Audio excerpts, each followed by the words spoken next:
दैत्यराज हिरण्यकश्यप की प्रणाम माता। चिरंजीव हो। दैत्य कुल के वीर सैनिकों, तुम विजयी होकर लौटे हो, इसके लिए मैं तुम्हें बधाई देती हूँ। दैत्यराज हिरण्यकश्यप ने देवताओं को अपना दास बना लिया है, इसलिए मैं इन्हें भी बधाई देती हूँ।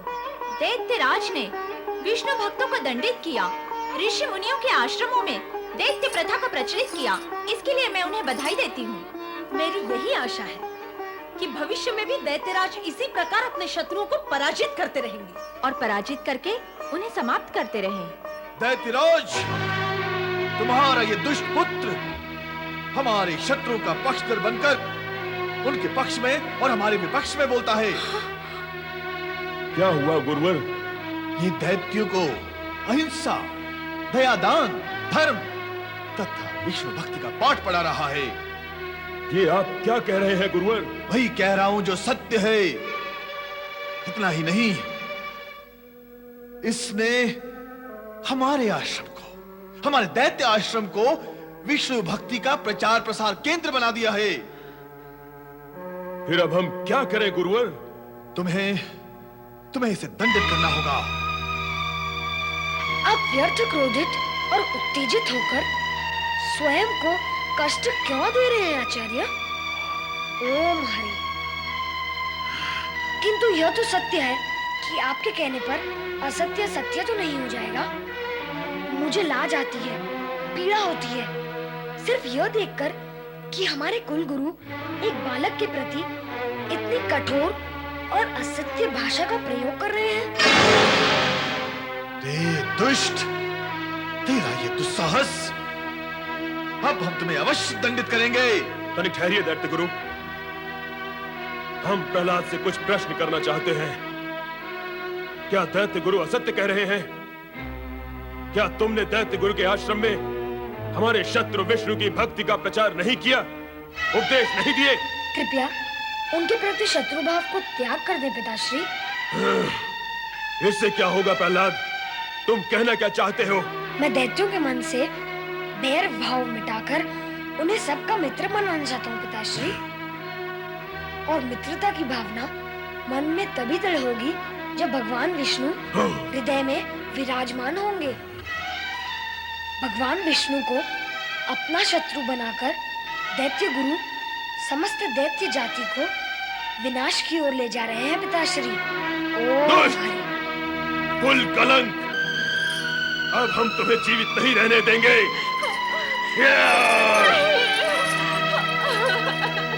प्रहलाद के प्रभु भक्ति पूर्ण वचन सुनकर क्रोधित हिरण्यकश्यप ने प्रहलाद को दंडित करने के साथ साथ सेनापति दुंदुभिनिनाद को आज्ञा दी कि प्रभु भक्ति में निमग्न रहने वाले ऋषि मुनियों के जीवन को अस्त ध्वस्त करने के लिए पुनः उन पर आक्रमण करे। स्वामी की आज्ञा मानकर दुंदुभिनिनाद ने निर्दोष ऋषि मुनियों के यज्ञ को नष्ट कर दिया, उनके आश्रम जला दिए। पीड़ित ऋषिगण त्राहि माम करे। भगवान शिव की शरण में जाने के अतिरिक्त उनके पास अन्य उपाय नहीं था।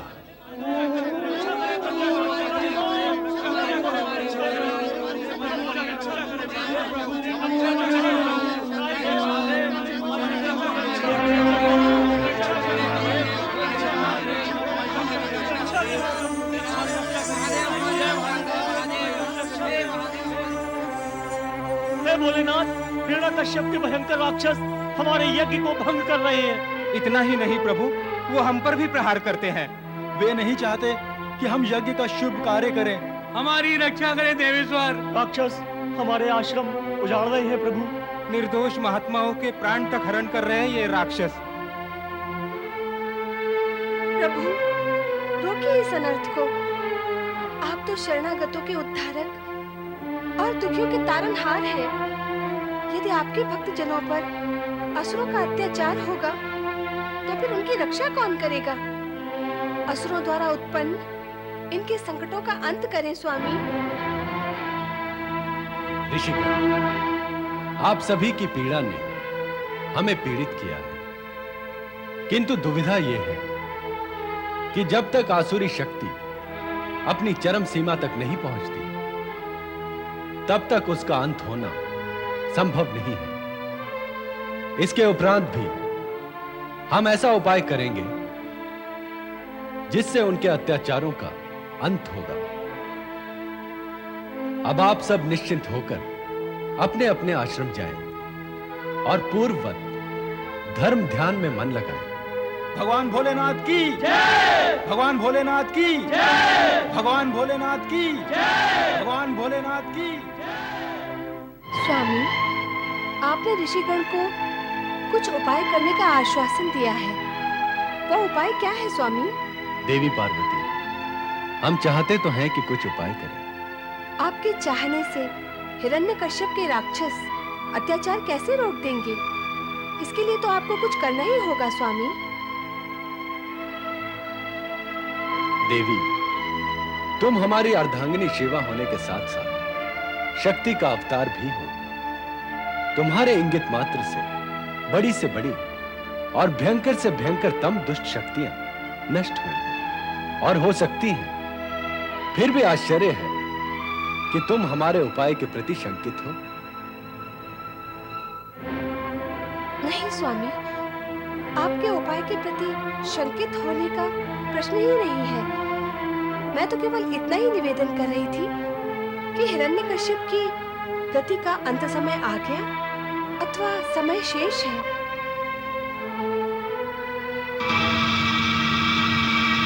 दैत्य गुरु शुक्राचार्य प्रकट दैत्य गुरु शुक्राचार्य प्रकट दैत्य गुरु शुक्राचार्य प्रकट हो दैत्य गुरु शुक्राचार्य प्रकट।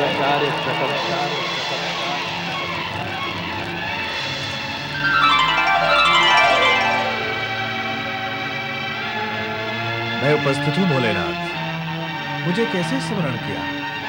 क्या आज्ञा है मेरे लिए? शुक्राचार्य, तुम हमारे आराधक हो। ये सत्य तो सारा जग जानता है भोलेनाथ। तुमने आराधना करके हमसे मृत संजीवनी विद्या तथा अनेक सिद्धियां प्राप्त की है। ये भी सत्य है, किंतु खेदजनक और लज्जाजनक भी है। क्या इन शक्तियों, विद्याओं और सिद्धियों को तुमने इसीलिए प्राप्त किया है कि अपने दैत्य शिष्यों को शक्तिवान बनाकर उनसे निर्दोष ऋषि मुनियों पर अत्याचार करवा सको, उनके यज्ञ कार्यों में बाधा पहुंचा सको, उन्हें पीड़ित कर सको? नहीं महेश्वर, नहीं। ऐसा सब होने में मेरी सहमति अथवा समर्थन सर्वथा नहीं है। इसका अर्थ तो यह हुआ कि तुम्हारा शिष्य हिरण्यकश्यप और अन्य असुर तुम्हारे प्रति सम्मान, आदर और गुरु भाव नहीं रखते। ऐसा भी नहीं है महेश्वर। तो फिर कैसा है? उनके कुकृत्यों और दुष्कर्मों में तुम्हारी सहमति भी नहीं है और वे तुम्हारा आदर भी करते हैं। तो फिर तुमने उन्हें रोका टोका क्यों नहीं? निर्दोष ऋषि मुनियों पर अत्याचार करने से नहीं रोका तो हम ये क्यों ना मान लें कि तुम ही हिरण्यकश्यप और असुरों को ऋषि मुनियों पर अत्याचार करने के लिए उत्तेजित और प्रोत्साहित करते हो? नहीं कैलाशपति, नहीं। ऐसा मानने का कोई कारण नहीं है और यह सत्य भी नहीं है। तो फिर हमें बताओ कि सत्य क्या है? केवल इतना ही महेश्वर कि मैंने दैत्यराज को दैत्य शत्रुओं से सावधान रहने का निर्देश दिया है। दैत्य गुरु होने के नाते यह मेरा कर्तव्य भी है। ये तो बताएं दैत्य गुरु शुक्राचार्य, आप दैत्य शत्रु किसे मानते हैं? दैत्य शत्रु तो वे तो देवी, इस समय दैत्य शत्रु की परिभाषा जानने से कोई लाभ नहीं। यदि हम दैत्यों को दुष्कर्मों से रोकते हैं तो हम भी दैत्य शत्रु की सीमा में आ जाएंगे। ऐसा कैसे हो सकता है देवेश्वर? संपूर्ण दैत्य जाति तो आपकी उपासक है। वे आपसे शत्रुता कैसे कर सकते हैं? आज वे हमारे उपासक हैं, किंतु समय के साथ सत्य बदल भी सकता है। नीति में मतभेद होने और उनकी दुष्वृत्ति का विरोध करने पर सत्य के बदलते समय नहीं लगेगा शुक्राचार्य। और यह भी तो हो सकता है कि दैत्यों के दबाव में आकर आपको उनका समर्थन और हमारा विरोध करने पर विवश होना पड़े और हम दैत्य शत्रु मान लिए जाए, वैसा ही जैसा जलंधर के समय हुआ था। उत्तर नहीं दे पा रहे हो शुक्राचार्य, किंतु अब हम तुम्हें आदेश दे रहे हैं, उसे ध्यान से सुनो। आज्ञा करे महादेव। तुरंत अपने प्रभाव का प्रयोग करके हिरण्यकश्यप को सावधान कर दे कि वो धर्मात्माओं पर अत्याचार न करे, अन्यथा परिणाम विनाशकारी होंगे। मैं आपकी आज्ञा का पालन करूंगा देवाधिदेव।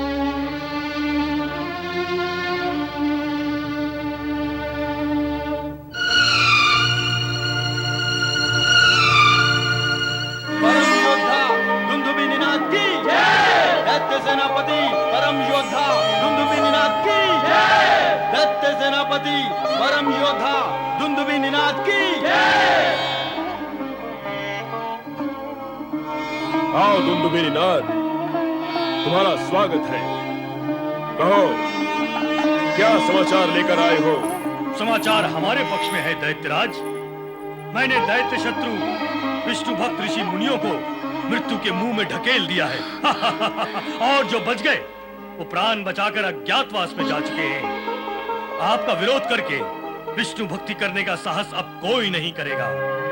पुत्र, दुंदुभि निनाद ने दैत्य जाति के लिए अनेक पराक्रमपूर्ण कार्य किए हैं। हाँ माता, और दुंदुभि निनाद ने हमारी विजय यात्रा में अपूर्व योगदान दिया है। सेनापति महापराक्रमी और परम योद्धा है, निस्संदेह।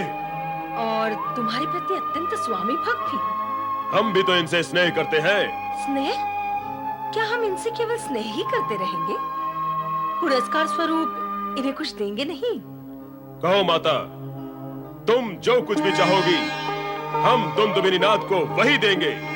पुत्र, मैंने तुम्हारी बहन होलिका का विवाह इनसे करने का वचन दिया था। मेरा विचार है कि वो वचन पूर्ण करने का समय अब आ गया है। माता, तुमने वही कह दिया जो हम कहना चाहते थे। शूरवीर असुरगण, हम शीघ्र ही अपनी बहन होलिका का विवाह अपने दैत्य सेनापति दुंदुभि निनाद के साथ करेंगे और विवाह का समय है। दैत्यराज, दैत्यराज, ये ऋषि मुनि विष्णु भक्ति कर रहे थे और आपकी शक्ति को चुनौती दे रहे थे। विष्णु को प्रसन्न करने के लिए यज्ञादि भी कर रहे थे। हम तो इन्हें वही समाप्त कर देते दैत्यराज, किंतु दैत्य सेनापति की आज्ञा थी कि इन दुष्टों को आपके सम्मुख प्रस्तुत किया जाए। विष्णु की भक्ति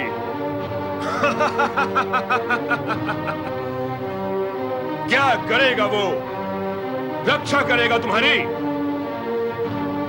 बोलो, तुम हमें सर्वशक्तिमान मानते हो जो तुम्हारी ना सुनते ही तुम्हारी जीवन लीला समाप्त कर सकता है, अथवा उस विष्णु को जो हम दैत्यों का शत्रु है और तुम्हारी रक्षा करने के लिए यहाँ आने का साहस नहीं कर सकता?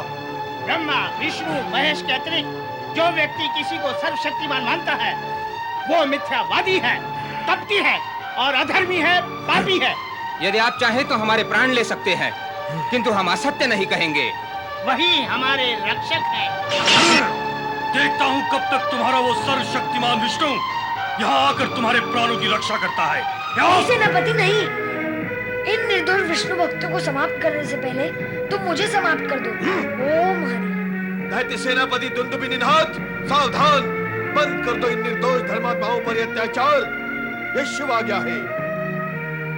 प्रणाम गुरुवर। कल्याण भव।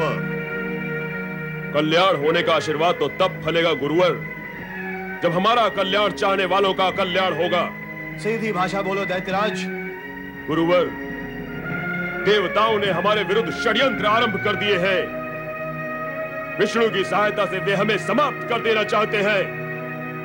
विष्णु भक्ति व यज्ञ करके अपने षड्यंत्र में सफल होते जा रहे हैं। यदि समय रहते हमने इन दैत्य शत्रुओं को समाप्त नहीं किया तो वे निश्चित ही हमें समाप्त कर देंगे, और यदि हमने आपकी आज्ञा का पालन करके उन्हें समाप्त नहीं किया तो फिर दैत्यों का नाम लेने वाला कौन रहेगा गुरुवर?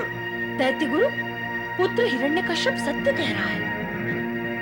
हाँ गुरुवर, हम शांत होकर बैठे रहे तो हानि हमारी ही होगी। दैत्य वंश की रक्षा के लिए हमें दैत्य शत्रुओं का सामना तो अवश्य करना पड़ेगा गुरुवर। किंतु हम शिवागा के सम्मुख विवश हैं और तुम जिस दैत्य वंश के विनाश की आशंका से रक्षा का उपाय सोच रहे हो, विनाश तो उसमें भी छिपा हुआ है। वो क्या गुरुवर? शिव ने स्पष्ट कह दिया है, यदि धर्मात्माओं पर दैत्यों के अत्याचार बंद नहीं हुए, दैत्यों का सर्वनाश निश्चित है। दैत्यों का सर्वनाश निश्चित है। पिताश्री, शिवजी महाराज ने स्पष्ट चुनौती दे दी है। उनकी आज्ञा है कि आप विष्णु भक्तों पर अत्याचार ना करें। मेरा भी आपसे यही निवेदन है कि आप हिंसा, मारकाट और अत्याचार का मार्ग त्याग कर धर्म, न्याय व भक्ति का मार्ग अपनाएं। इसी में सबका कल्याण है। ओम हरि। इस दुष्ट बालक को पर्वत शिखा से नीचे फेंककर समाप्त कर दो। दया करे स्वामी, दया करे। प्रहलाद आपका पुत्र है, ये बालक है, इस पर इतना क्रोध न करे स्वामी। दैत्यराज, आप दैत्य गुरु शुक्राचार्य और प्रहलाद की बातों से भ्रमित न हो और विष्णु भक्तों को समाप्त करने के अपने लक्ष्य पर अडिग रहें। पुत्र के मोह में पड़कर तुम दया की बात कर रही हो कयाधु। इतना भी नहीं जानती कि विष्णु भक्ति के कारण ये हमारा विरोधी बन गया है, और यदि यह जीवित रहा तो विष्णु भक्तों को प्रोत्साहित करेगा। और तुम भी सुन लो, यदि तुमने इसे बचाने का प्रयत्न किया तो तुम भी हमारे क्रोध का भाजन बन जाओगी। दलनायक, ले जाओ इस दुष्ट बालक को, और यदि कोई विष्णु भक्त इस कार्य में बाधक बनने की चेष्टा करे तो उसे तत्काल समाप्त कर दो, और इन विष्णु भक्तों को भी समाप्त कर दो। ले जाओ, ले चलो इन दुष्ट पापियों को। चलो चलो युवराज, जाओ। ऐसा अनर्थ न करे स्वामी, प्रहलाद हमारा पुत्र है, प्रिय पुत्र, इस पे दया करे। आप प्रहलाद के पिता हैं, क्या पिता भी कभी अपने पुत्र को ऐसा दंड देते हैं?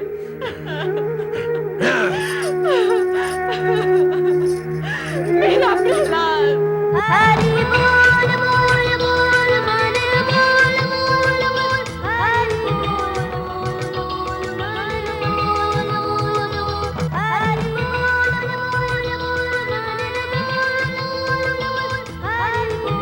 बोल बोल मन बोल बोल हरि बोल बोल बोल मन बोल बोल हरि बोल बोल बोल मन बोल हरि बोल बोल मन। राजकुमार प्रहलाद, कहो हरि भक्त दैत्य दलनायक। ओम हरि। हम दैत्यराज हिरण्यकश्यप के दास हैं और उनकी आज्ञा से बंधे हुए हैं। ओम हरि, तो अपने स्वामी की आज्ञा को पूर्ण करो। कैसे पूर्ण करूं? अपने स्वामी की आज्ञा पूर्ण करने के लिए अपने स्वामी के पुत्र और अपने राजकुमार का वध कर दूं? उसे शिखर से नीचे ढकेल दूं? नहीं, ये मुझसे कैसे हो सकता है? ओम हरि। अरे दलनायक, तुम मेरे प्रति इतनी करुणा क्यों दिखा रहे हो? और जिसने मुझे जन्म दिया उस पिता को तो मुझ पर इतनी दया नहीं आई, और तुम तो उनके सेवक और सैनिक होकर भी इतने द्रवित हो रहे हो। तो क्या करूं? आपकी आयु, आपका कोमल शरीर, आपका भोला मुख, ममता की प्यासी आपकी आंखें, इन सब को देखकर विचलित हुआ जा रहा हूं राजकुमार प्रहलाद। ओम हरि। मेरा प्रश्न फिर वही है दलनायक कि यह सब देखकर भी मेरे पिता कभी विचलित नहीं हुए। दृष्टि का अंतर है, पर मेरी आपसे प्रार्थना है कि आप दैत्यराज हिरण्यकश्यप की बात मान लें और विष्णु भक्ति त्याग दें। इससे आपके प्राण भी बच जाएंगे और आपके प्रति निर्दयता का व्यवहार करने से हम भी बच जाएंगे। राजकुमार प्रहलाद। ओम हरि। प्राण बचाने के लिए मैं अनुचित कार्य करूं? अनुचित कार्य करके बचाए हुए प्राण क्या मुझे चैन से जीवित रहने देंगे? श्री हरि विष्णु मेरे प्राणाधार हैं। उनके नाम का जाप किए बिना मेरे लिए जीवित रहना संभव नहीं है। तुम चिंता मत करो, मैं मृत्यु से भयभीत नहीं हूँ। तुम अपनी स्वामी की आज्ञा का पालन करो। ओम हरि। हट न करे राजकुमार, मेरी प्रार्थना मान ले और विष्णु भक्ति त्याग दे। कहा ना, मैं प्राण त्याग सकता हूँ, किंतु सारे जगत का कल्याण करने वाले विष्णु की भक्ति नहीं। ओम हरि। हमें विवश ना करें राजकुमार प्रहलाद। ओम हरि। हरि ओम। प्रहलाद ना तो स्वयं विवश है, ना किसी को विवश करता है। दलनायक, आगे बढ़ो और अपना कर्तव्य पूर्ण करो। यह कर्तव्य आगे बढ़कर पूर्ण नहीं कर सकूंगा राजकुमार प्रहलाद। अब तो आप अपनी अंतिम इच्छा बताएं। मेरी अंतिम इच्छा आपके मुख से ओम हरि सुनने की है दलनायक। इतने समय से मैं बोल रहा था और आप सुन रहे थे। अब आप बोले और मैं सुनूंगा, तो बोले ओम हरि। हमसे बोलने के लिए ना बोले। क्या ना बोले? ओम हरि बोलने के लिए ना बोले। क्या? ओम हरि बोलने के लिए ना कहे। सुना नहीं मैंने, क्या ना कहे? ओम हरि बोलने के लिए ना कहे। पर मैं तो बोलूं ना। क्या? ओम हरि ओम हरि? हाँ। ना, आप भी ना बोले। क्या ना बोले? यही ओम हरि हरि हरि ओम हरि। चुप रहो, हमें मूर्ख बनाते हो। उठाकर फेंक दो उसे नीचे। ओम हरि हरि हरि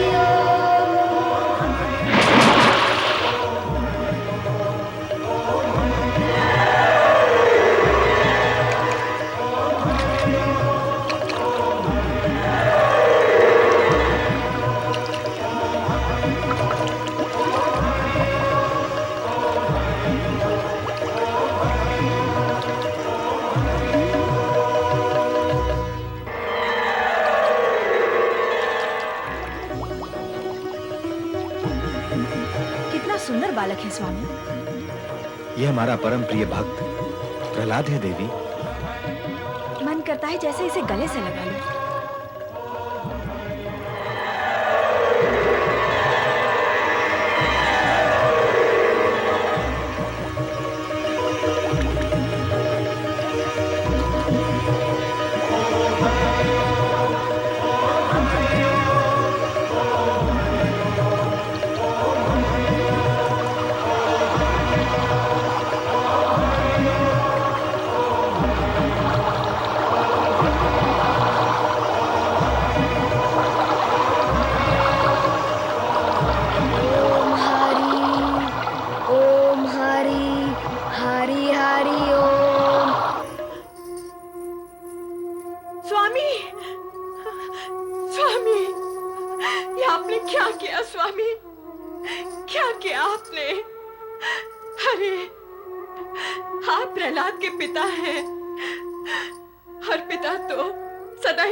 रक्षक होता है और आप अपने पुत्र के प्राण भक्षक बन बैठे। ये भी भूल गए कि वो आपका वंशधर है और सदा ही आपके कल्याण की बात सोचता रहा है।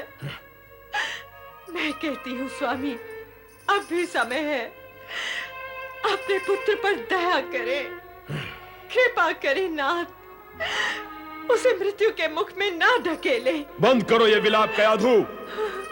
पुत्र के मोह ने तुम्हें अंधा बना दिया है। इतना भी नहीं समझते कि वो पुत्र होते हुए भी हमारा विरोधी है। नहीं। विष्णु भक्ति का प्रचार करके वो दैत्य साम्राज्य को समाप्त कर देना चाहता है। दैत्य साम्राज्य की सुरक्षा के प्रति यदि विचार करें तो उसे जीवित रहने का कोई अधिकार नहीं है। दैत्यराज की जय हो। दैत्यराज सेनापति दुंदुभि निनाद विष्णु से परास्त हो गए हैं। किंतु वो अब है कहां? वे इसी ओर आ रहे हैं दैत्यराज। दैत्यराज हिरण्यकश्यप की जय हो। वो तो है। क्या समाचार है ये बताओ। आपकी आज्ञा अनुसार मैंने राजकुमार प्रहलाद को खाड़ी में फेंक कर समाप्त कर दिया है।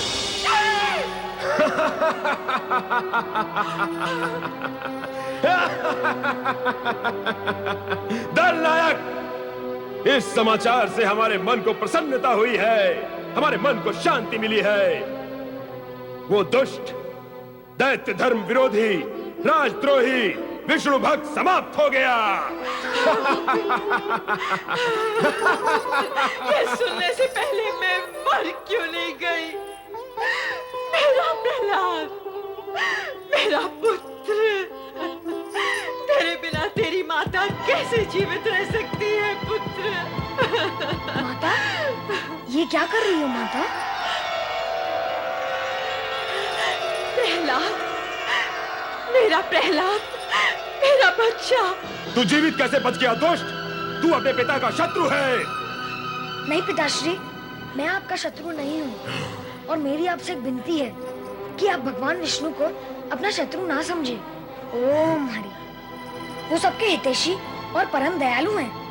उनकी कृपा से मैं मृत्यु के मुख से निकल आया हूँ। मृत्यु के मुख से निकल आया तू? चुप कर प्रहलाद। अपने मुख से दैत्य शत्रु विष्णु की प्रशंसा बार बार मत कर। इस बार तू दल नायक के कारण जीवित बच गया है, पर मैं भी देखता हूँ कि तेरा विष्णु तुझे कब तक बचाता है। दैत्यराज की जय हो। चिंता मत करो दुंदुभिनी नाथ, जो कुछ हुआ उसे भूल जाओ। सर्वप्रथम इस अधम बालक को उबलते हुए तेल के कढ़ाई में डालकर सलासला के लिए समाप्त कर दो। हम इसे एक पल भी जीवित नहीं देखना चाहते। ले जाओ इसे। तुम मेरे होते हुए मेरे बच्चे को नहीं ले जा सकते। हट जाओ कयाधु। प्रहलाद, मेरा पुत्र। ओम नमः शिवाय, ओम नमः शिवाय। श्री हरि भगवान विष्णु की जय। वैकुंठनाथ भगवान विष्णु की जय। देवादिदेव महादेव भगवान शिव और महादेवी पार्वती को प्रणाम। पधारे श्री हरि विष्णु। आपका स्वागत है। भोलेनाथ, मैं आपके दर्शन और मार्गदर्शन के लिए उपस्थित हुआ हूँ। सत्य तो यही है श्री हरि कि हम आप ही का स्मरण कर रहे थे। मेरा स्मरण? कारण? कारण वही जो आपको लेकर यहाँ आया है। दैत्य शक्ति के उत्थान और दिव्य शक्ति की क्षीणता को हम विवश होकर तो नहीं देख सकते हैं। इसी कारण हमारी भेंट होना आवश्यक था। हमारी प्रेरणा से शुक्राचार्य ने हिरण्यकश्यप को आदेश दिया था कि वह धर्मात्माओं पर अत्याचार न करे, किंतु न केवल उसने उस आदेश की अवहेलना की है, बल्कि अत्याचारों को और अधिक क्रूर बना दिया है। हमने यथासंभव उन सभी अत्याचारों का प्रतिकार किया, परंतु अब तो हिरण्यकश्यप सारी सीमाएं लांघ गया है। महेश्वर, ब्रह्मा के वरदान के अनुसार उसका अंत करने के लिए हमें जो रूप धारण करना होगा वो अत्यंत उग्र और भयानक होगा। एक बार वो रूप धारण करने के पश्चात उसे शांत कर पाना असंभव हो जाएगा।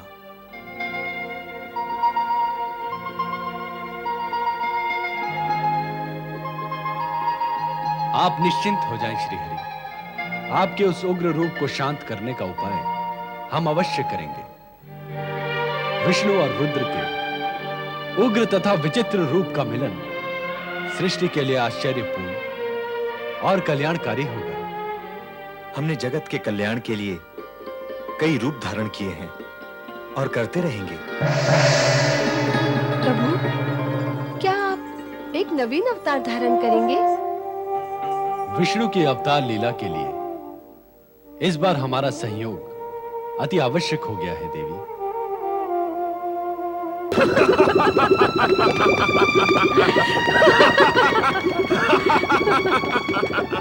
ऐसे उबलते हुए तेल के कढ़ाओं में गिरने के पश्चात किसी का भी जीवित बचना असंभव है माता। आज प्रहलाद की मृत्यु निश्चित। और इसके साथ ही दैत्य शत्रु विष्णु की भक्ति का भी अंत हो जाएगा माता। नहीं स्वामी, नहीं। ऐसा अनर्थ कौन पिता करता है? अरे प्रहलाद तो हमारे हृदय की शीतलता है। क्या आप उसे उबलते गर्म तेल में डाल देंगे? कैसे होगा आपसे ये? अपने अबोध बालक को इतना कठोर दंड मत दे स्वामी। ऐसा हुआ तो इस जगत के समस्त पुत्रों के हृदय से पिता के लिए सम्मान ही समाप्त हो जाएगा। पिता का नाम सदा सदा के लिए कलंकित हो जाएगा। स्वामी दया करो स्वामी, दया करो। क्षमा कर दो मेरे प्रहलाद को। दया करो मेरे पुत्र पर। मुझसे ये सब कुछ नहीं देखा जाएगा स्वामी। अरे दुष्टा! चाहती है, जो हमारी दैत्य जाति और हमारे दैत्य साम्राज्य के प्रति निर्दयी होकर विष्णु भक्ति से सब कुछ स्वाहा कर देना चाहता है। यदि तू उस दुष्ट बालक को इस तेल की कढ़ाई में उबलते हुए नहीं देख सकती, तो पहले तू ही कूद जा इस कढ़ाई में, फिर तू अपने पुत्र को उबलते हुए देखने की पीड़ा से मुक्त हो जाएगी। यही उचित होगा। अपने पुत्र से पहले उसकी माता को ही स्वाहा हो जाना चाहिए, ताकि वो पुत्र बलि के हृदय विदारक दृश्य को देखने से पहले मर सके।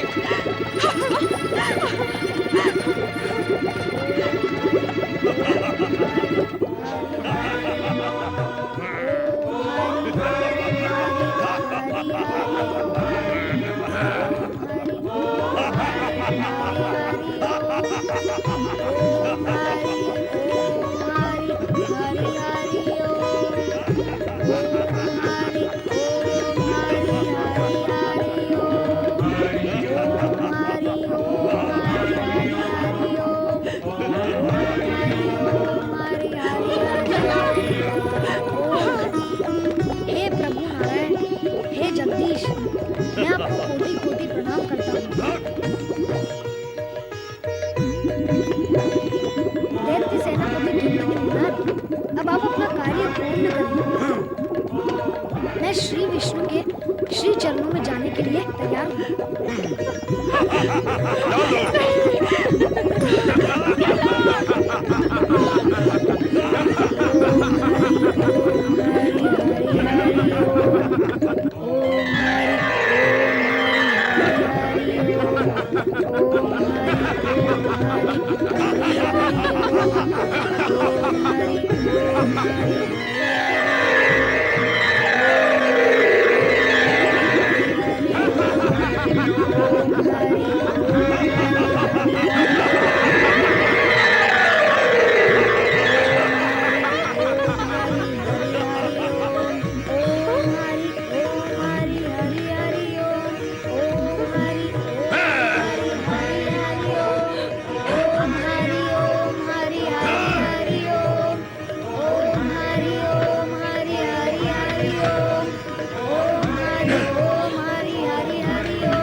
उठो माता, मेरी ओर देखो।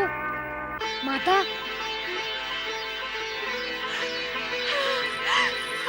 प्रहलाद, मेरे पुत्र।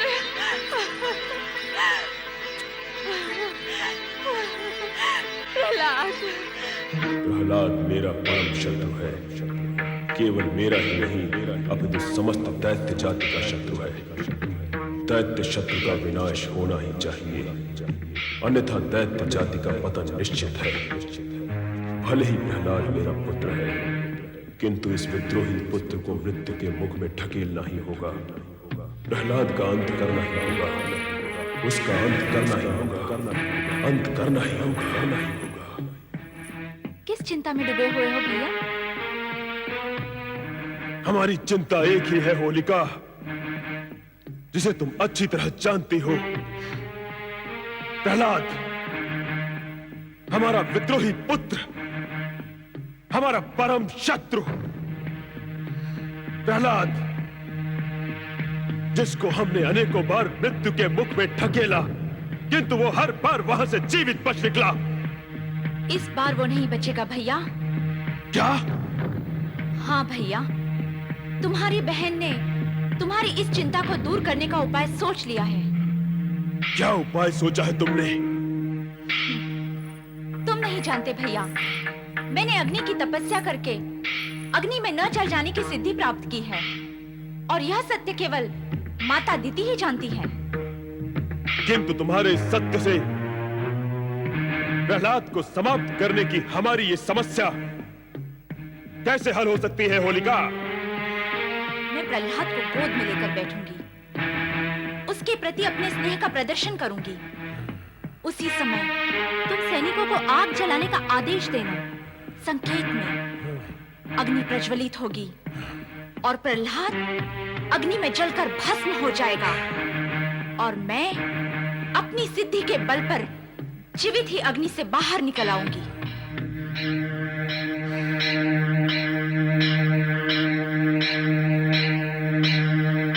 क्या हुआ भैया? क्या मेरी ये युक्ति तुम्हें ठीक नहीं लगी?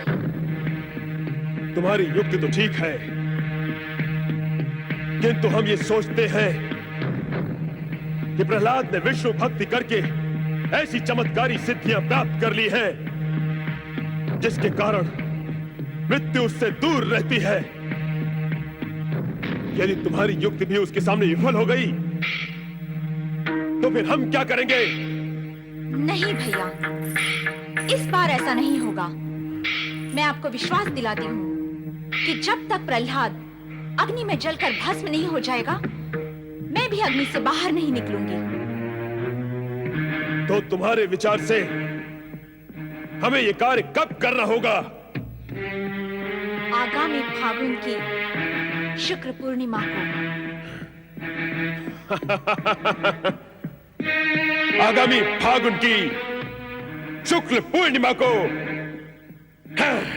इतनी बड़ी चिता नहीं बच पाएगा प्रहलाद, नहीं बच पाएगा, नहीं बचेगा प्रहलाद, नहीं। हाँ, होलिका के अग्नि स्नान के लिए ये चिता उत्तम है। होलिका का ये उपाय और आयोजन भी उत्तम है माता श्री। अब हमारा लक्ष्य अवश्य पूरा हो जाएगा दैत्यराज। भैया अमर्क, इस बार प्रहलाद के बचकर निकलने की कोई संभावना नहीं। अब तो उसका अंतिम समय आ गया भैया। मत रो माता, मत रो। जब तुम रोती हो तो मुझे ऐसा लगता है कि जिस भगवान विष्णु पर मेरा विश्वास है, उस भगवान पर तुम्हें विश्वास नहीं है। तेरे विश्वास से तेरी माँ के हृदय की कोमलता बड़ी है मेरे पुत्र।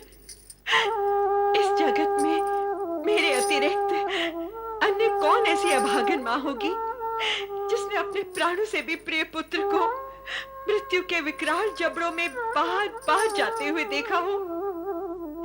ये देखकर मेरे हृदय का कोमल घट फूट गया है पुत्र। ये आंसू वहीं से आ रहे हैं।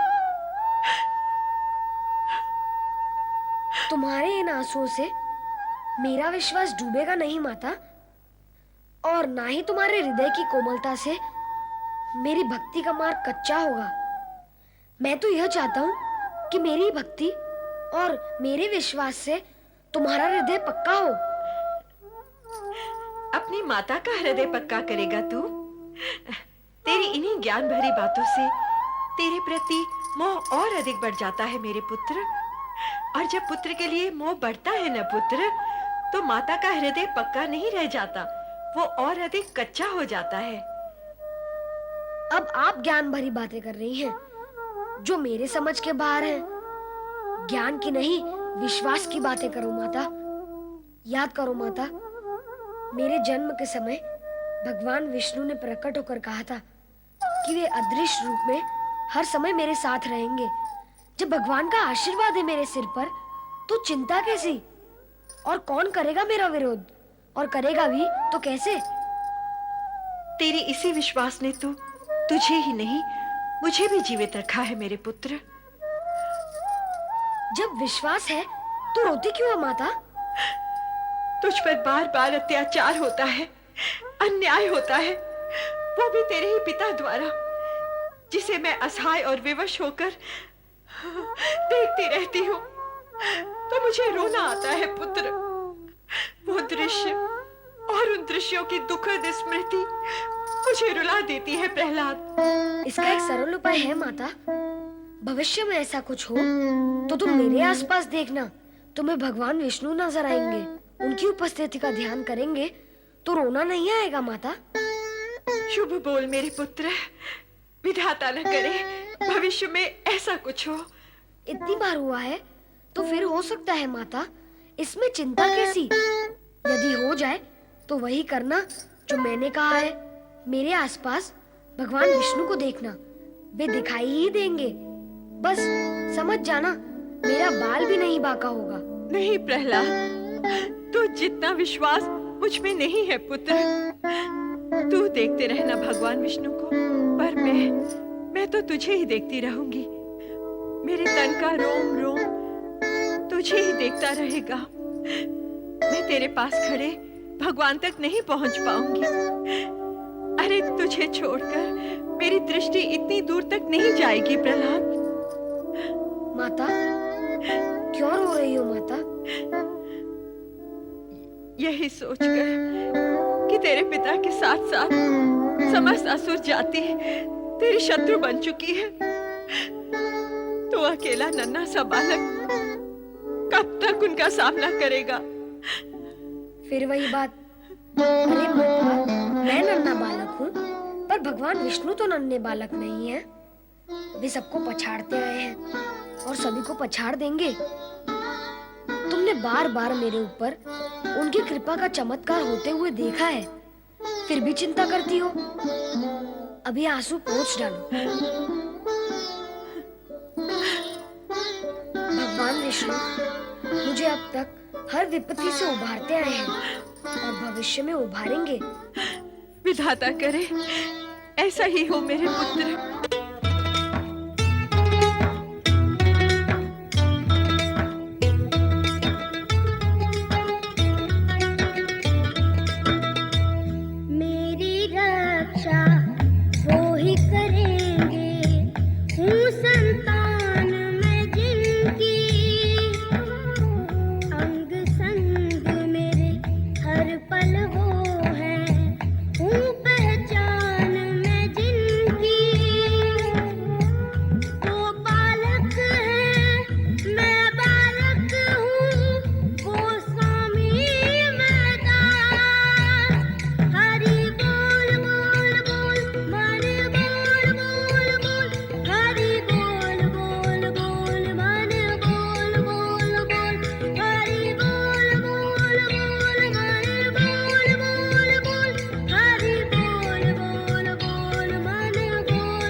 हमारे शत्रु का नाम लेना। प्रहलाद, होलिका, प्रहलाद को छोड़ दो, अन्यथा तुम्हें भी इसके साथ जला दिया जाएगा। प्रहलाद, मैं तुम्हारे पिता की बहन अवश्य हूँ, किंतु तुम पर किए गए अत्याचारों से मैं बहुत दुखी हूँ। प्रहलाद, मैंने निश्चय कर लिया है कि आज यदि तुम्हें जलाने का उपक्रम होगा तो मैं भी तुम्हारे साथ चलकर मर जाऊंगी। भैया, मैं कहती हूँ इस फूल से कोमल बालक पर अत्याचार बंद करो, अन्यथा मैं मर जाऊंगी। नहीं होलिका, नहीं। ये दुष्ट बालक दया और प्रेम के योग्य नहीं है, इसे जल जाने दो। नहीं, नहीं, मैं इसकी बुआ हूँ। पिता की दया ना सही, मैं इसकी बुआ इतनी निर्दयी नहीं हो सकती। यदि आप सबने निश्चय कर ही लिया है कि इसे भस्म करना है, तो मैं भी इसके साथ भस्म हो जाऊंगी। इसकी माँ कयाधु कहाँ है?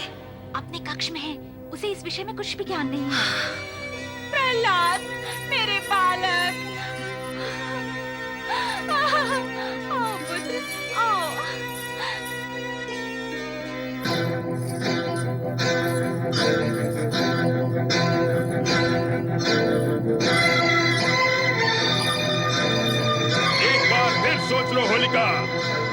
अब भी समय है।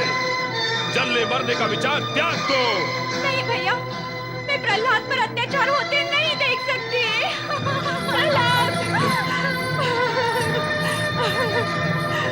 प्रहलाद, प्रहलाद। सेनापति दुंदुभिनाथ, चिता में आग लगा दो।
आहा, श्री हरि, धन्य हैं आप और आपकी लीला धन्य है, और धन्य है आपका भक्त प्रहलाद और उसकी भक्ति धन्य है।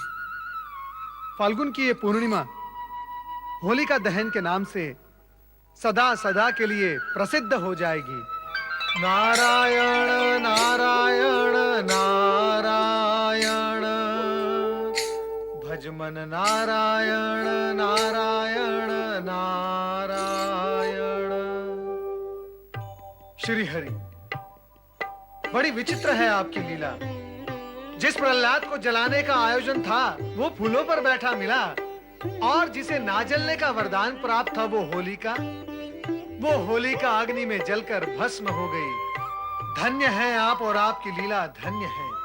श्री हरि, आप ही की लीला के कारण भक्त प्रहलाद अग्नि से कुंदन की भांति निकल आए। नारद, लीला तो तुम्हारी भी कम विचित्र नहीं है। हमारे समक्ष हमारे भक्त प्रहलाद की भक्ति का गुणगान कर रहे हो, और वहां होलिका की स्मृति में फाल्गुन शुक्ल पूर्णिमा को होलिका दहन का त्योहार घोषित कराए। प्रभु, तो क्या आप मेरी इस घोषणा से सहमत नहीं हैं?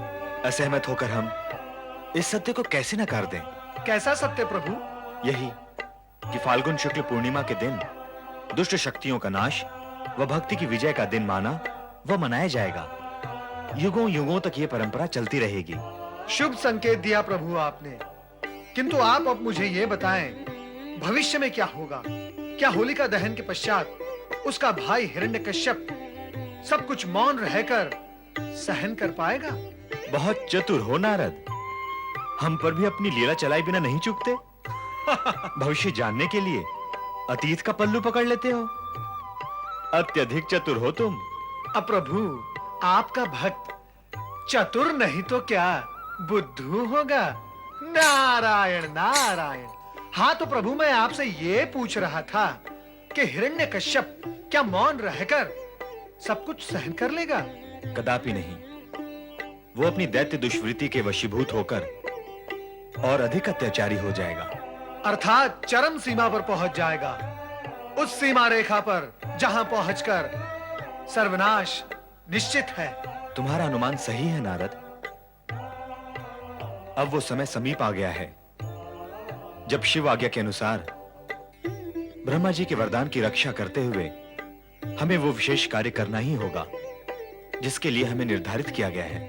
ये विशेष और निर्धारित कार्य क्या है प्रभु? इस विषय में आपने कुछ स्पष्ट नहीं किया।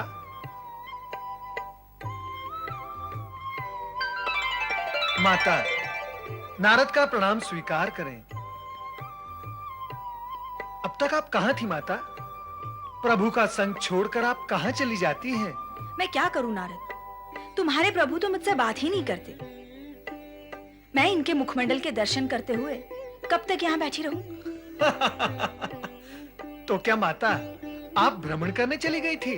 तुम ही अनुमान लगा लो कि मैं कहाँ गई थी।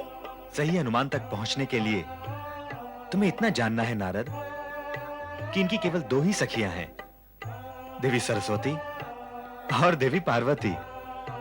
अब तुम्हें केवल इतना जानना है कि ये ब्रह्मलोक गई थीं अथवा कैलाश पर। इतना तो मैं विश्वास पूर्वक बता सकता हूं प्रभु कि माता ब्रह्मलोक कदापि नहीं गई थी, क्योंकि तुम्हारा विश्वास सत्य है नारद, क्योंकि ब्रह्मलोक के गंभीर वातावरण में किसी से चर्चा करना तो असंभव ही है। इसीलिए मैं अपनी सखी पार्वती से भोलेनाथ के विषय में पूछने गई थी। भगवान भोलेनाथ के विषय में? वे तो सदा जगत की चिंता करते हुए समाधि में लीन रहते हैं। उनके विषय में क्या पूछना है?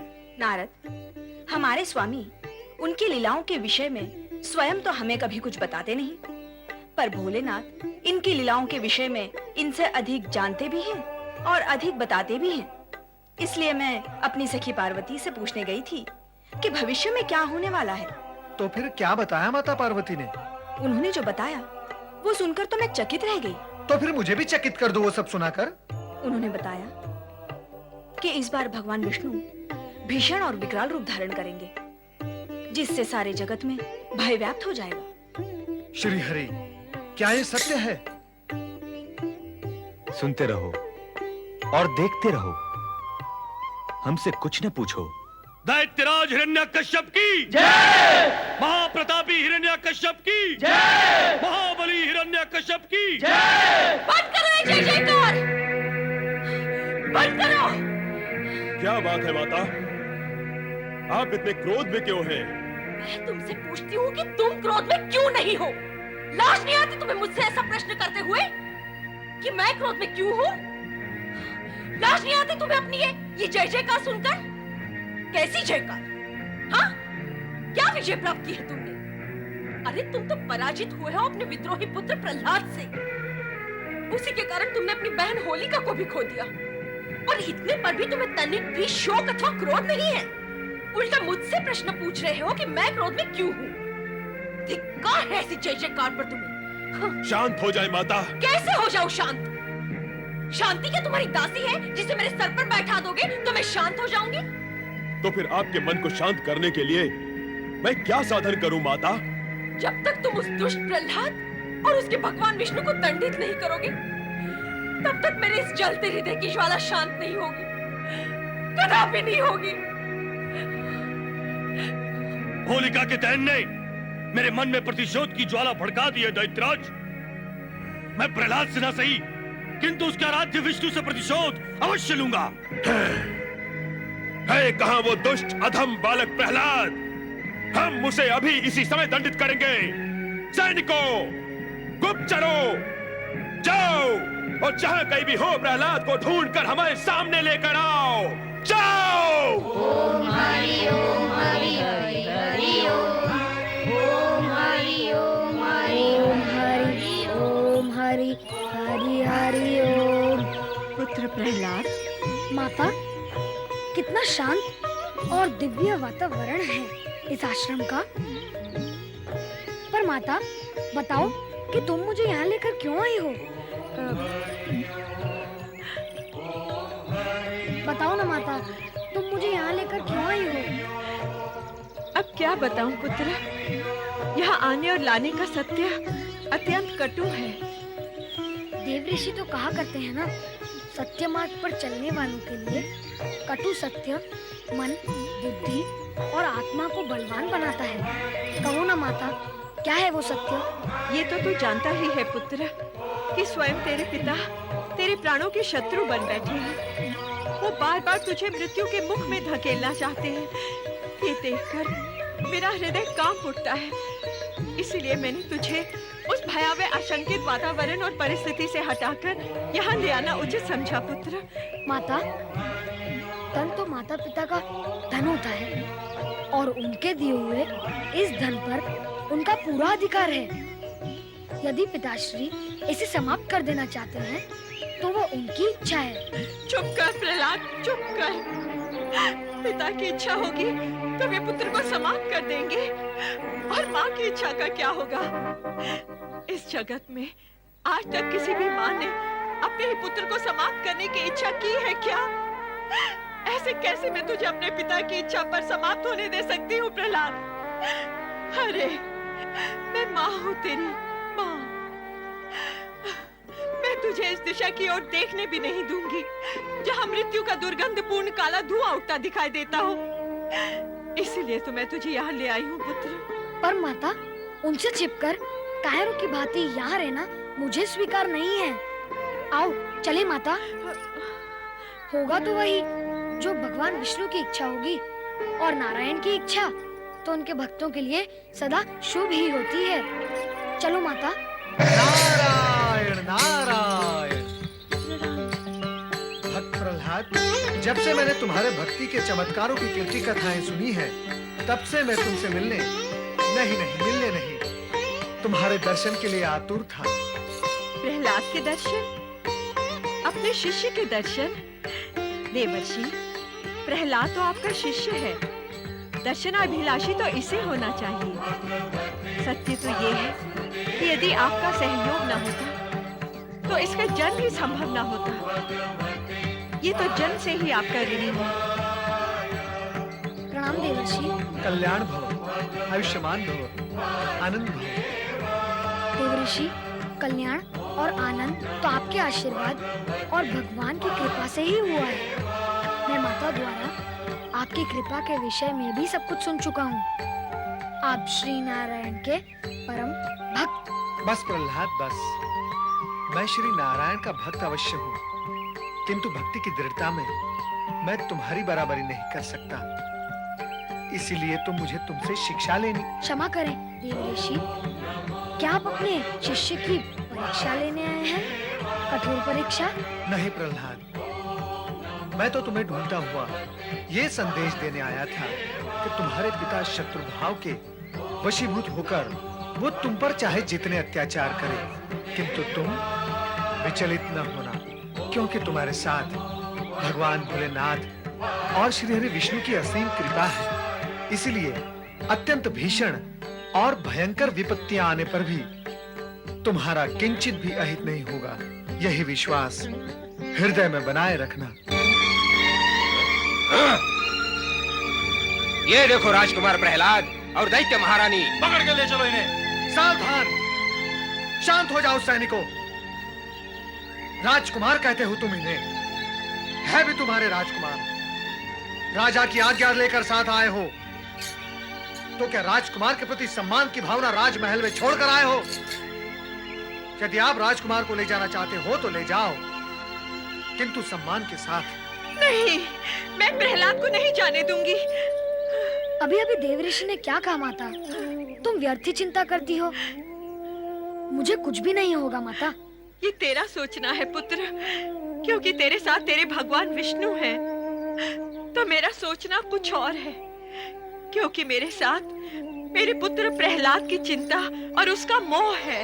माता, जब तुम मानती हो कि मेरे साथ भगवान विष्णु हैं और यह भी कहती हो कि तुम और तुम्हारी ममता मेरे साथ हैं, जब मेरे साथ भगवान विष्णु और तुम दोनों हो, तो क्या तुम्हारे साथ भी भगवान नहीं हुए? देखा देवर्षि आपने, इस बालक का बुद्धि कौशल कितना चतुर है आपका शिष्य। यही तो मैं तुमसे कह रहा हूँ दैत्य रानी, कि कितना निर्भय और होनहार है आपका पुत्र। आप निश्चिंत रहें और उसे जाने दें। मुझे खोजने में तुम्हें बहुत कष्ट हुआ होगा सैनिकों। अब मुझे साथ ले जाकर अपना कष्ट दूर कर लो।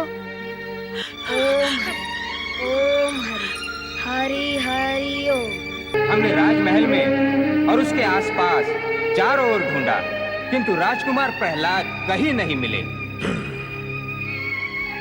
यही समाचार देने आए हो हमें? दुखद समाचार सुनाने से पहले हमारी जय जयकार करते हो क्यों? किस लिए?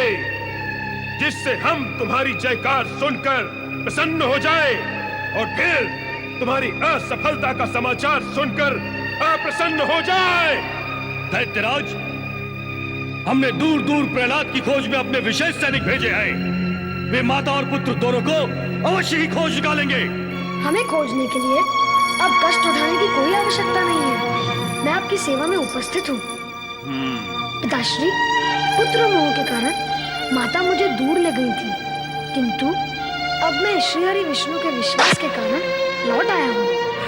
आपको मेरे कारण प्रतीक्षा और खोज करने के लिए जो कष्ट उठाना पड़ा, उसके लिए मुझे क्षमा करें। दुष्ट बालक, इतनी छोटी सी आयु में तू ज्ञानियों की भाषा बोलता है, हमसे क्षमा मांगने का नाटक करता है। उससे हमें आश्चर्य कम और क्रोध अधिक आता है। ये सब हुआ कैसे? इतनी छोटी सी आयु में तेरी जीवा इतनी लंबी कैसे हो गई? जो कुछ होता है ओमरी की कृपा से ही होता है पिताश्री। फिर आया तेरी वाणी में तेरे प्रभु का नाम। अरे दुष्ट, कुल कलंक, जिस हिरण्यकश्यप के नाम से तीनों लोग कांपते हैं, उसके सामने खड़ा होकर तू हमारे शत्रु विष्णु का नाम लेने का दुस्साहस कैसे कर लेता है? सब ओमरी की कृपा है पिताश्री। पितृद्रोही! हाँ, हमारी उपस्थिति में बार बार तू हमारे शत्रु का नाम लेकर हमारे क्रोध की अग्नि को और भी प्रज्वलित कर रहा है। हमारी अवहेलना कर तू हमारे शत्रु का गुणगान किसके बल और साहस पर कर रहा है? दुष्ट! श्री हरि विष्णु के बल और विश्वास पर। और मैं आपकी अवहेलना नहीं कर रहा हूँ और कर भी नहीं सकता। मैं आपका पुत्र हूँ। मुझे आपसे पिता का स्नेह प्राप्त हो अथवा ना हो, मुझसे आपको पुत्र का आदर और सम्मान प्राप्त अवश्य होगा और सदा होता रहेगा। और पिताश्री, मैं सम्मान और आदर सहित आपसे प्रार्थना करता हूँ कि आपकी जो यह धारणा है कि आप सर्वशक्तिमान हैं और तीनों लोग आपके भय से कांपते हैं, आप इस धारणा और भ्रम से मुक्त हो जाएं। इसी में सारी दैत्य जाति का हित होगा। इस जगत में सर्वशक्तिमान, सर्वव्यापक और सर्वज्ञ केवल श्री हरि विष्णु हैं। छोटे बड़े सभी चराचर जीव उन्हीं के अधीन हैं। प्रहलाद, तू अपनी इस वाचालता का परिणाम जानता है? पिताश्री, परिणाम बुरा होता है, बुरी वाणी, विचार और कर्म का। मैंने तो कुछ भी बुरा नहीं कहा है। सत्य को कहने से रोकना अवश्य बुराई होती है। परम सत्ता की श्रेष्ठता को न स्वीकार करना भी बुराई होती है। जगत की रीति तो ये कहती है कि पिता को अपने पुत्र को बुरा करने से रोकना चाहिए, किंतु कभी-कभी स्थितियां बदलती भी हैं पिताश्री। इसीलिए मैं ये कहने पर बाध्य हूँ कि आप अपना आसुरी भाव त्याग कर सत्य को स्वीकार करें। और सत्य ये है कि श्री हरि विष्णु की इच्छा के बिना न आप बोल सकते हैं और न मैं सुन सकता हूँ, और ना मैं बोल सकता हूँ और आप सुन सकते हैं। इसीलिए इस सत्य को मान लेने में कुछ भी बाधा नहीं होनी चाहिए कि श्री हरि विष्णु ही परम परमेश्वर, सृष्टि के नियंता और पालक हैं। ओम हरि। ओम हरि। चित्कार दुर्बल मन का परिचय देती है पिताश्री।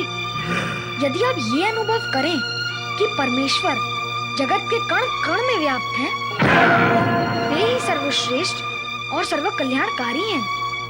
उनका विरोध करके किसी को कुछ प्राप्त नहीं होता है, तो फिर चित्कार करके आपको क्या लाभ होगा? मेरी आपसे फिर वही प्रार्थना है कि आप अभिमान त्याग कर उन्हें जगत का स्वामी स्वीकार करें पिताश्री। तो क्या तेरा विष्णु जगत के कण कण में समाया हुआ है? हाँ पिताश्री। तो वो मुझसे भयभीत क्यों है? मुझे दिखाई क्यों नहीं देता? उनको देखने से पूर्व उन्हें अपना बनाना पड़ता है, उनका बनना पड़ता है, और फिर उन्हें बुलाओ तो वो दौड़े चले आते हैं। तो बुलाओ उसे, आने दे उसे दौड़ते हुए। मैं भी तो देखूं कि उसका रूप कैसा है, कितनी शक्ति है उसमें। विश्वास है तो बुला, बुला, बुला।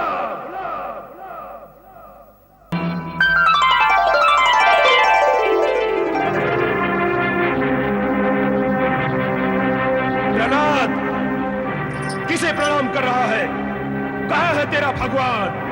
पिताश्री, अभी अभी मैंने इस खंबे में श्री हरि विष्णु के दर्शन किए। तो क्या तेरा भगवान इस खंबे में है? हाँ पिताश्री, श्री हरि विष्णु यहाँ, वहाँ, इधर, उधर, जहाँ भी देखो सर्वत्र हैं। आप इस खंबे में देखना चाहें तो वे वहाँ भी दिखाई देंगे।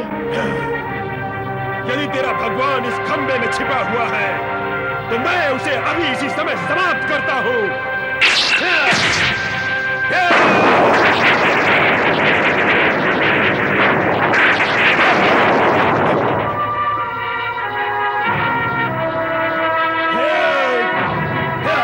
प्रहलाद, बुला अपने भगवान को। अब मैं तुझे और तेरे भगवान दोनों को यहीं समाप्त कर दूंगा। देखता हूँ कि अब तेरा भगवान तुझे कैसे बचाता है।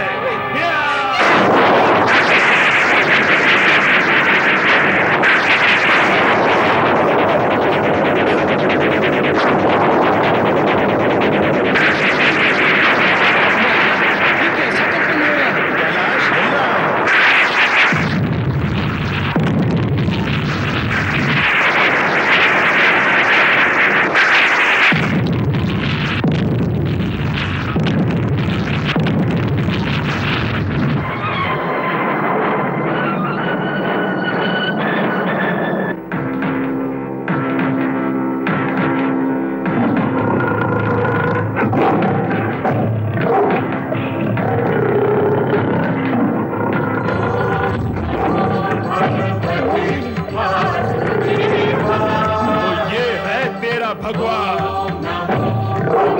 जो न मानव है न पशु, ये तुच्छ जीव तेरा भगवान है।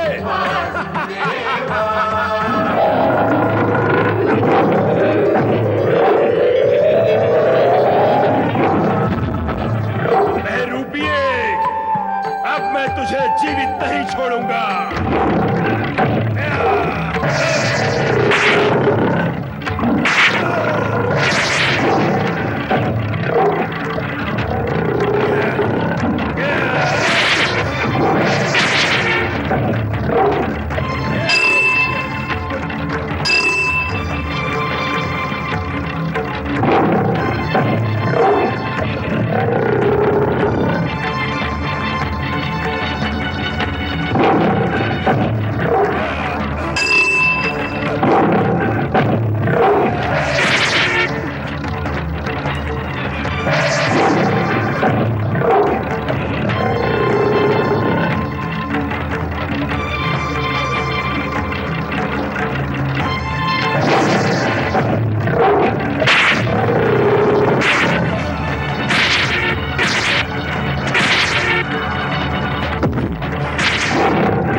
ब्रह्मा जी ने तुझे वरदान दिया था, उसे स्मरण कर और देख वर्तमान स्थिति में ऐसा कुछ नहीं है।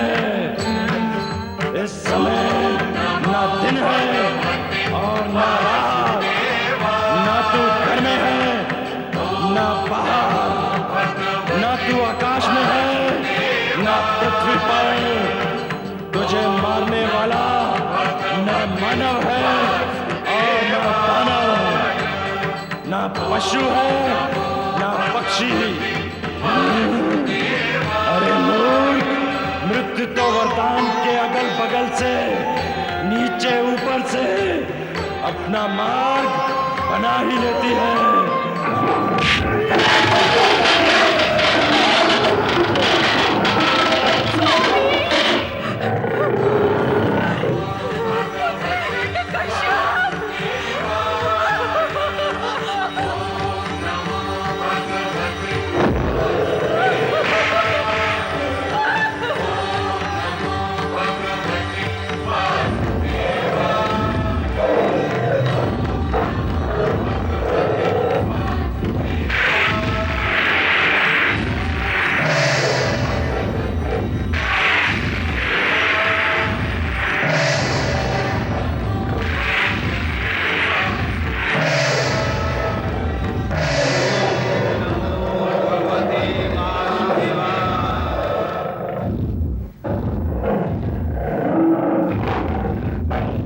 हे जगत के पालनहार, हे जगत के पालनहार, अपनी लीला को समेट लीजिए।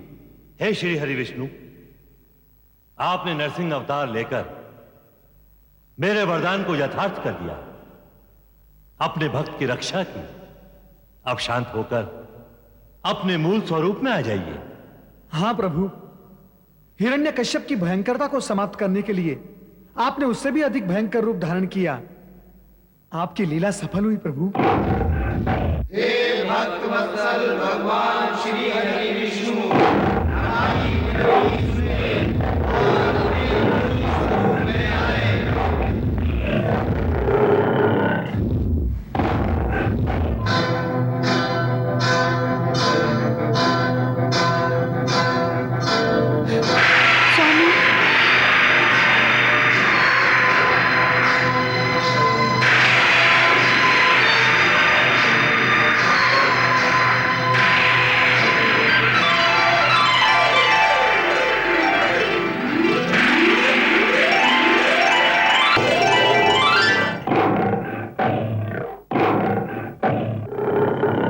सभी को व्याकुल होने की आवश्यकता नहीं है। स्थिति और सत्य को भली भांति समझ लें कि नरसिंह अवतार का प्रयोजन प्रहलाद के हित के लिए ही हुआ है।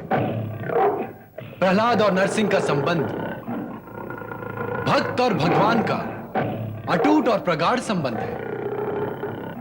भक्त भगवान को प्रिय होते हैं और भगवान भक्तों के वश में होते हैं। इसलिए हे भक्त प्रहलाद, तुम भी यह सत्य जानो कि तुम्हारे निमित्त ही भगवान नरसिंह का अवतरण हुआ है। प्रहलाद, आगे बढ़ो और इनका आशीर्वाद प्राप्त करो। हर हर महादेव। ओम हरि। हे जगत के पालनहार, इस अबोध बालक का प्रणाम स्वीकार कीजिए।